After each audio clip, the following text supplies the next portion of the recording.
आता पुरुष वंध्यत्वाचं प्रमाण जसं 50% झालेलं आहे. तर त्याचसोबतच आपण जसे सगळ्यांनी आतापर्यंत माझ्या व्हिडिओजमध्ये सांगितलं, semen analysis, DFI, hormonal testing आणि त्याच्यासोबत अल्ट्रासाउंड, मग स्क्रोटल असो की ट्रान्सरेक्टल अल्ट्रासाउंड असो, या सगळ्या टेस्ट मी सांगितल्या. शिवाय त्यांची पुरुषांची चाचणी. मग त्याच्यात एक महत्त्वाच्या मग या टेस्ट झाल्यावर पुढची ट्रीटमेंट, ज्यांना शुक्राणू अजिबातच पाण्यात नाही आहेत, ज्याला अझोस्पर्मिया म्हणतात, त्यांना काय करायला पाहिजे? मग हा अझोस्पर्मिया म्हणजे झिरो स्पर्म काउंट किंवा नील शुक्राणू. अशा केसेसमध्ये आम्ही पुढची ट्रीटमेंट काय करतो या संदर्भात मी तुम्हाला सांगू इच्छिते. पहिली ट्रीटमेंट म्हणजे एक टिसा असतं टेस्ट, दुसरी पिसा टेस्ट असते, नाहीतर मायक्रो टिसा असते.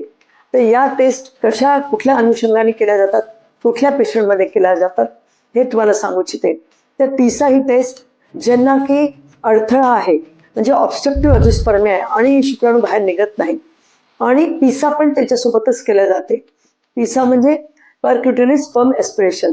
तर अडथळा असेल किंवा ऑब्स्ट्रक्टिव्ह अझोस्पर्मिया असेल तर त्या केसेसमध्ये पिसा किंवा टिसा केला जातो. धन्यवाद.